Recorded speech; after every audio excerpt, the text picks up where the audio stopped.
Food security. The tsunami affected the livelihoods of communities by ruining the agricultural land, livestock, and health. It also led them to live an undignified life.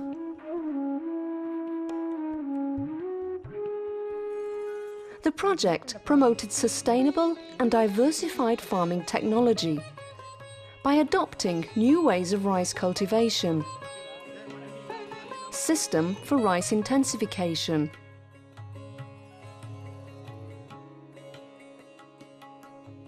vegetable cultivation, and flower cultivation, so that the community could raise their income using the resources they have, in addition to new technical inputs.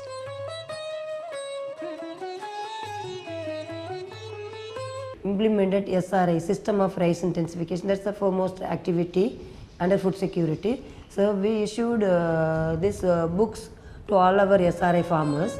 This is Otrai Nattu Nadavu in Tamil. So System of Rice Intensification. In English we call it SRI. So the main 6 principles under SRI also I can say, like less seed, young seedling, and use of corner weeder, wetting and drying of water management, and more of organic.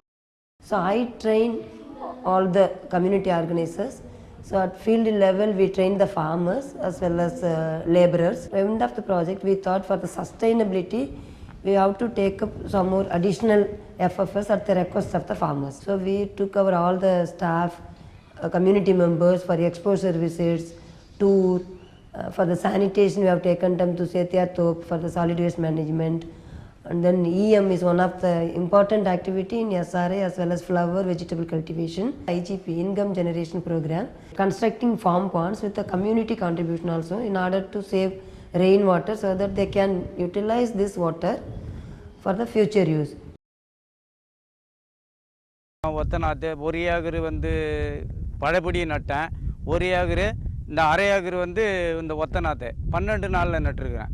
அந்த 12 நாள் நாற்றுக்கும் அந்த முதல் நட்ட நாற்றுக்கும் எவ்வளோ வித்தியாசம் இருக்குது. அது 8 தான் கழிச்சிருக்குது, இது 53 முதல் கழிச்சிருக்கு. அதே நேரத்தில் இது வளைச்சல் நல்ல கதிர் ஊட்டமாக இருக்குது, அது கதிர் ஊட்டமே இல்லை. மொத்தமாக அது அறுவடை அறுத்தா மொத்தமாக 3 மூட்டை தான் ஆச்சு. இது ஏறக்குறைய ஒரு 12 மூட்டை கிட்டத்தட்ட வரும்ன்றது எனக்கு ஒரு நம்பிக்கை இருக்குது. ஒரு நெல்லி நாற்று நடுறது எனக்கு எவ்வளோ மேலே இருக்குது. ஒரு ஏக்கருக்கு 4 ஆள் 5 ஆளில் நட்டுருவேன். இந்த நாற்றால் எனக்கு நிலமும் சீராக வர மாதிரி இருக்குது. மட்டமாகி போகுது நிலம். ஏன்னா அந்த மட்டமாக இருந்தால் தான் அந்த நாற்று வந்து கொஞ்சம் உயரம் கம்மி. இது அந்த நாற்று மாதிரி அதனால் அது மட்டமாக இருந்தால் தான் அந்த நாற்றுக்கு அதை தண்ணி திட்டமாக வைக்கலாம். மோடு பள்ளம் இருந்ததுன்னா மோட்டில் பயிர் கிளம்பி போகுது, பள்ளத்தில் இருக்கிறது அழுகி போகுது. அதனால் அந்த மட்டப்படுத்துறது தான் இதில் ஒரு முக்கியமான கருத்து. மார்க்கர் எடுக்கிறோம், அதாவது 25 சென்டிமீட்டருக்கு ஒரு பயிர். இப்படி பார்த்தாலும் அப்படி பார்த்தாலும் எந்த பக்கம் பார்த்தாலும் அழகாக ஈத்தோம்னா சாலை இந்த பக்கம் நின்று பார்த்தாலும் சாலையாக இருக்கும், இப்படி 4 பக்கமும் சாலையாக இருக்கும். மூளை நின்று பார்த்தாலும் சாலையாக தெரியும். அதான் முறை அங்கே. அதில் எந்த சிரமமும் இல்லை. நம்ம மண்ணு அந்த மார்க்கர் ஈத்துக்கினே போனால் பின்னால் அதாவது சொல்ல போனால் நம்ம பசங்க பள்ளிக்கூடத்து பசங்களே நடலாம். ஏன்னா அந்த அளவுக்கு அது கற்றுக் கொடுக்குது, மார்க்கர் கற்றுக் கொடுக்குது நமக்கு நடவுக்கு. இது தெரிஞ்சவங்க தான் நடணுன்ற அவசியமும் இல்லை. நம்ம அந்த ரசாயன உரத்தை நிறுத்து, காசை கம்மிப்படுத்து. ஏன் இந்த தொழு உரம் கிடக்கல, வீணாக கிடக்குது, அதை வாரி போய் கொட்டு, அதை செய் அப்படின்னாரு. அதே போல் செஞ்சால் அது அந்த உரம் போடுற வேலையே இல்லை எனக்கு. இந்த இதைத்தான் எரு விடுறோம், அதோட சரி. இது வரைக்கும் நான் பூச்சி மருந்து அடிச்சதில்லை. அதுக்கு முன்னே 4 வீடு 5 வீடு அடிப்பேன். இது வரைக்கும் இதுக்கு பூச்சி மருந்து அடிச்சதில்லை. பூச்சின்னா என்னான்னு எனக்கு தெரியத்தும் இல்லை. ஈயம் வந்து நமக்கு எவ்வளோ டானிக்கு முக்கியமோ உடம்புக்கு சத்துக்கு, அது போல் அந்த பயிருக்கு ஒரு நெல்லி நாற்றுக்கு அந்த ஈயம்ன்றது சத்து உள்ள டானிக்காக பயன்படுது. ஒவ்வொரு லிட்டரா நம்ம பாட்டிலில் ஊற்றி சொட்டு நீர், அதாவது எப்படி சொட்டா ஒழுகுது, நமக்கு எப்படி குளுக்கோஸ் ஏற்றுறாங்க அதே போல் தான் அதுக்கு ஏறுதுன்றத நாம் புரிஞ்சிக்கணும். பழையபடியாக இருந்ததை விட கதிர் வந்து 3 அங்குலம் 4 அங்குலம் கூடுதலாக தெரியுது. அதே நேரம் கதிர் வந்து நல்லா தடிப்பாக தெரியுது. அந்த கை 3 விரலில் இப்படி தான் அது உள்ளே அமைக்கிடும் அந்த கதிர். இது வந்து இந்த 5 வரலாலையும் இப்படி ஈத்தாக்கா கேப் கொடுக்காத மாதிரி வரும். அந்த அளவுக்கு ஒரு கதிர் வந்து அந்த அளவுக்கு போத்தா இருக்குது. மணி வந்து நெல்லுக்கு ஏற்ற மாதிரி சம்பாவுக்கு வேற இந்த சொன்ன மாதிரி பட்டம் அதுக்கேற்ற மாதிரி நல்ல தரமாக தடிப்பாக இருக்குது. வெயிட்டு வருது, எடையும் வருது. இதை விட அந்த நெல்லை விட இது வெயிட்டு வருது.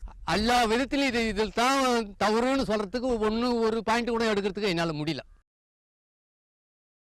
ஹெச்பிபி நிறுவனம் வந்து வெட்டி தந்தாங்க. 10 அடி அகலம், 10 அடி நீளம், 3 அடி ஆழம். நாங்கள் முன்னாடிலாம் வந்து ஆற்றுலேருந்து பாய்ச்சுவோம். இப்போ வந்து இதிலேருந்து கொஞ்சம் கொஞ்சம் எடுத்து டெய்லி ஊற பாய்ச்சிக்குப்போம். வெட்டி வேர் கொடுத்தாங்க. அதை வந்து கட் பண்ணி சுற்றிலும் குட்டியை சுற்றி நடுங்க. மண் வந்து அரிப்பை வந்து தடுக்கும், மண் அரிப்பை தடுக்கும், குட்டை சரியாத அளவுக்கு ஸ்ட்ராங்காக இருக்குன்றதுக்காக அந்த வெட்டி வேர் எங்களுக்கு தந்தாங்க. மழை காலத்தில் குட்டை நிறையா நொம்பிடுது. வெயில் காலத்தில் வந்து இறைச்சாதான் ஊறும், இல்லைன்னா அப்படியே தான் கிடக்கும் தண்ணி. இதில் நாங்கள் தேவையான தண்ணியை தான் எடுத்துக்கிறோம். அதில் மற்றபடி இல்லாத அங்கே செடி வச்சுருக்கிறதுலையும் கொண்டு போய் எடுத்துகிட்டு போய் ஊற்றிக்கிறோம். நல்லது கெட்டது இதில் தான் செஞ்சுக்கிறோம். இந்த குட்டை இருக்கிறது எங்களுக்கு ரொம்ப வசதியாக இருக்குது. முதல்ல பார்த்தீங்கன்னாக்கா தண்ணி இல்லாமல் நாங்கள் வந்து ரொம்ப கஷ்டப்பட்டுட்டு இருந்தோம்.